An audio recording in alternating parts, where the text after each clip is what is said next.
चालेल. मी Bhausaheb Sitaram Arote, RBNB college Shrirampur. आज आपण इयत्ता 11वीचे काही प्रॅक्टिकल पाहणार आहोत. तर पहिलं आज हे प्रॅक्टिकल येणार आपण to study the modification of root. You always known about the plants. तुम्हाला सगळ्यांना वनस्पती माहिती आहे, एरियल अँड अंडरग्राऊंड पार्ट, जमिनीच्या वरचा आणि जमिनीच्या खालचा भाग. तर जमिनीच्या खाली कोणता भाग असतो झाडाचा? तर मुळं असतात. जमिनीच्या वरचा जर भाग पाहिला तर खोडं, पानं आणि फुलं असतात. आणि सगळ्यात महत्त्वाचं ज्यावेळेला आपण हे प्रॅक्टिकल पाहतोय, study the modification of root, आपल्याला सगळ्यांना माहिती आहे, we always known about it, that is the functions of the plant part. आता वनस्पतीचे वेगवेगळे पार्ट आहे, त्याचं फंक्शन, त्याचं कार्य काय असतं हे आपल्याला सगळ्यांना माहिती असतं. जमिनीखालचा जो भाग आहे, अंडरग्राऊंड त्याला पार्ट आपण म्हणतो, जमिनीखालचा जो भाग आहे तो सगळ्यांना माहिती आहे. जमिनीखाली मुळं असतात. मुळाचं कार्य काय असतं? तर वरचा एरियल पार्ट जो आहे, जमिनीच्या वरचा जो भाग आहे तो सगळा धरून ठेवायचा. आणि जमिनीच्या वरचा जो भाग आहे त्याला आपण खोड म्हणतो. त्या खोडावर पानं असतात, फुलं असतात, फांद्या असतात. हे सगळं एरियल जो पार्ट आहे हा काय काम करतो? तर अन्न साठवायचं काम करतो, पानं फुलं तयार करायचं काम करतो, फळं तयार करायचं काम करतो. आता आपण जर हे प्रॅक्टिकल ज्यावेळेला आपण शिकतो त्यावेळेला प्रॅक्टिकल मुळातच काय लिहिलेलं आहे? To study the modification of root. आता रूटचं फंक्शन तुम्हाला सगळ्यांना माहिती आहे, टू अँकर, टू होल्ड. अँकर करणं म्हणजे काय? थोडक्यात काय अँकर? आपण एखादा कार्यक्रम आपण पाहतो, तिथं कुठलं तर एखादा सेलिब्रिटी तो बोलतो, अँकरिंग करतो, बाकी सगळे ऐकतात, त्याला आपण अँकर म्हणतो. पण इथं अँकर वेगळे. काय अँकर करायचं?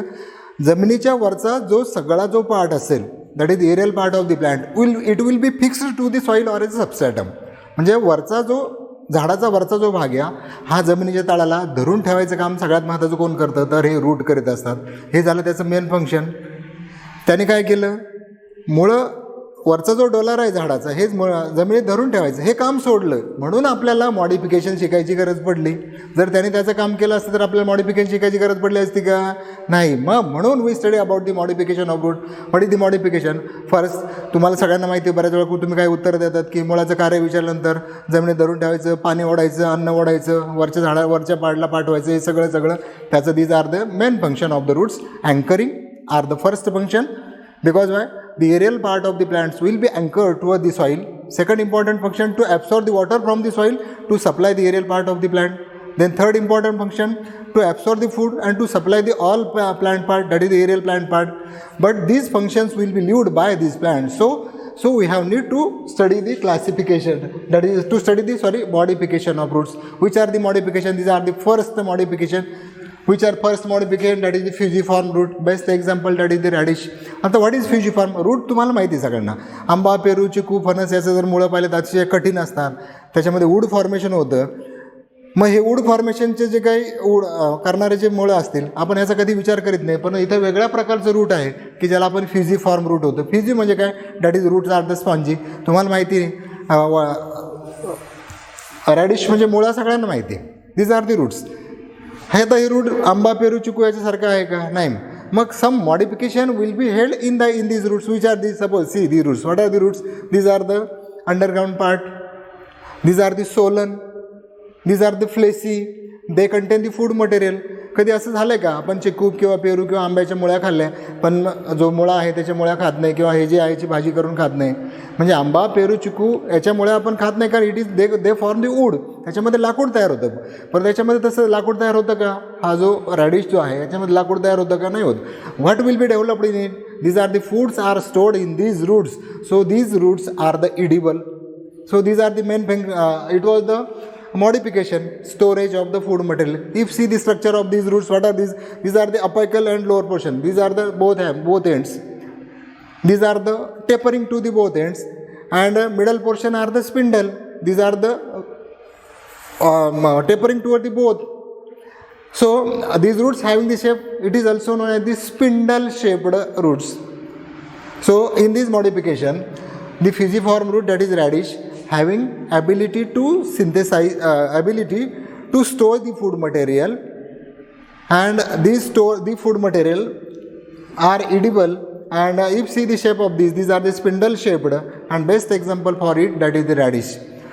These are the first modification, that is the fusiform root. Best example, that is the radish. Now we see the second modification of the roots. These are the fasciculated tuberous roots. What is fasciculated tuberous roots? You always note about the Ipomoea batata. तुम्हाला रताळं सगळ्यांना माहिती आहे, बरोबर की नाही? रताळं जर पाहिलं तर रताळाचा आकार, बऱ्याच वेळा आपण एखाद्याला म्हणतो की उभं असताना, मग हे रताळू these are the underground part, आकाराने मोठं. बरेच जे काही सणवार असतात किंवा एकादशी असते त्यावेळेला आपण हे रताळ वगैरे खाल्लं जातं. मग दुसरं फंक्शन काय याच्यामध्ये फॅसिक्युलेटेड रूटमध्ये? Again they have ability to store the food material, but the roots are not arises like of the ipomoea किंवा स्वीट पोटॅटो. स्वीट पोटॅटोसारखे मुळे एकत्र येत नसून they will be form that is a fasciculated gathers together. एकत्र जास्त नंबरनी, म्हणजे number of roots gathers together, जास्त प्रमाणामध्ये रूट हे एकत्र येतात. त्याचं fasciculated number of tuberous will be gather together to form a fasciculated tuberous. These are the best example that is asparagus racemosus, ज्याला आपण शतावरी म्हणतो. हे शतावरी जर प्लांट पाहिलं तर हे शतावरी प्लांटचे जी मुळं असतात ते अंडरग्राऊंड असतात. आपण बऱ्याच वेळा ऐकतो 100 वर्ष जागा, म्हणजे these R the shatavari, these are the underground part. They having the like of the sweet potato, म्हणजे रताळासारखा त्याचा अंडरग्राऊंड पार्ट असतो आणि हा सगळा इडिबल पार्ट असतो. म्हणून बऱ्याच वेळेला जुनी लोक सांगतात की शतावरी खा आणि 100 वर्ष जागा. म्हणजे शतावरीचा जो काही अंडरग्राऊंड पार्ट आहे रूटसारखा, त्याची पावडर करून हे बाजारामध्ये मार्केटमध्ये विकली जाते. मग याच्यामध्ये सगळ्यात महत्त्वाचं आयडेंटिफिकेशन करेक्ट करायचं. जर समजा तुम्हाला हे ठेवलं तर करेक्ट आयडेंटिफिकेशन करायचं. आणि करेक्ट आयडेंटिफिकेशन केल्यानंतर काय, these are the plants that is दी, हे कुंडीमध्ये ठेवलेलं झाड आहे. तुमच्या लक्षात येईल हा एरियल व्ह्यू तुम्हाला दिसतो, एरियल पार्ट दिसतोय. आणि कुंडीमध्ये जर पाहिलं तर खालच्या बाजूला याचे ट्युबरस जो आहे, फॅसिक्युलेट ट्युबरस जे असतील ते आलेले हे तुम्हाला पाहायला मिळतील. म्हणून these are the most important plant because they have ability to synthesize their food material. They form the tubers, number of tubers gathered together like of the fasciculated tubers. So these are the fasciculated tubers. Best example that is Asparagus racemosus means shatavari. नंतर next modification of roots. आता बऱ्याच वेळेला when we see on the WhatsApp different size and shape of the flowers will be seen. आपण बऱ्याच वेळा व्हॉट्सअपला वेगवेगळ्या आकाराची फुलं आपण पाहतो आणि बऱ्याच वेळा आपण कन्फ्यूज होतो, फुलं कुठून पाहायला मिळतील. तर हे जे इपिफायटिक रूट आहे, इपी म्हणजे काय अबो आणि फायटॉन म्हणजे प्लांट्स. म्हणजेच काय meaning of that, plants are grown on the plants. मराठीत सांगायचं झालं तर झाडावर झाड उगवणं. मग तुम्ही कधी पाहिलं आहे का झाडावर झाड उगवलेलं? बऱ्याच वेळेला नाही. म्हणून हे इपिफायटिक रूट जे दिसतंय ते आपल्याला, these plants will be grown in to the deep forest. Where are suppose we giving visit tour the Bhandardara. जर आपण भंडारदाराला जर भेट दिली तर भंडारदाराच्या डीप फॉरेस्टमध्ये these plants are grown on the huge trees, because these plants are the autotrophic. They grow on the host plant only for what? कशासाठी वाढतं? To take a shelter and to penetrate their root on the host plant. मग when we see about these epiphytic roots, here are the epiphytic root. हे epiphytic rootची एक figure आपण काढलेली पहा. हे जे आहे दिसतंय हे खोड दिसतंय. these are the याला host plant आपण म्हणूया. and then these plants are grown on it. these are the roots. Here having two type of the roots are there. One is the hanging roots, one is the clinging roots. One roots will be penetrated inside the host plant to take a support from these plants. Other roots are the hanging because these are the fleshy and porous roots. These roots are the spongy. They contain the velamen tissue. These velamen tissue are the spongy. They have ability to absorb this moisture from the surrounding because these are the hygroscopic. आता what is the hygroscopic and hydroscopic? तुम्हाला माहिती आहे पावसाळ्यामध्ये जर आपण मीठ असं थोडंसं उडं ठेवलं तर काय होतं? जास्त ड्राय होतं का ओलं होतं? मॉइस्ट होतं. म्हणजे याचा अर्थ काय झाला?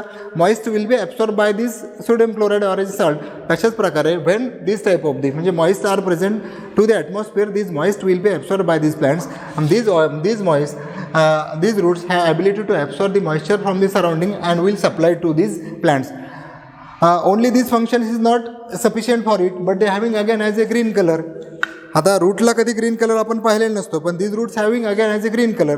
The green color plays an important role for the photosynthetic in a particular period or as A line. ठराविक अंतरापर्यंत किंवा ठराविक काळापर्यंत हे रूट काय करतं तर फोटोसिंथेसिस काम करतं because the roots having the green colour. आता हे जे दिसतंय it will be see that is the host plant. हे दिसतंय ते host plant because these plants are grown in to the very huge forest. ह्याच्यावर हे वाढलेलं जे दिसतंय ना, these R the vanda or as a orchid. They will be fix to the host plant. हे होस्ट प्लांटला फिक्स झालेले आहे. त्याच्या बाजूला ह्या मुळे दिसतात पहा. These are the roots will be seen. Some are the hanging or as a clinging roots are. हे अतिशय हे प्रिझर्व करून आपण ठेवलेले फॉर्मेलिनमध्ये, त्यामुळे तुम्हाला रंग वगैरे त्याचं इंडिकेट होणार नाही. परंतु आयडेंटिफिकेशनसाठी this plants is sufficient because why this having the leaf like these are the leaf, they having the root and stem. Probably these plants will be grown into the deep forest because why? The climatic condition is hygroscopic, there are the deep forests. So in these deep forests these plants are grown on the use trees or as a host plant. म्हणून याला म्हटलं एपीफायटिक route. AP म्हणजे अबो, phyton म्हणजे plant. As a best example orchid or as a vanda. See here आपण जर ही figure पाहिली तर अशा प्रकारची फिगर साधारणपणे तुम्हाला आयडेंटिफिकेशन लिहिल किंवा प्लांट आपण शोधतो.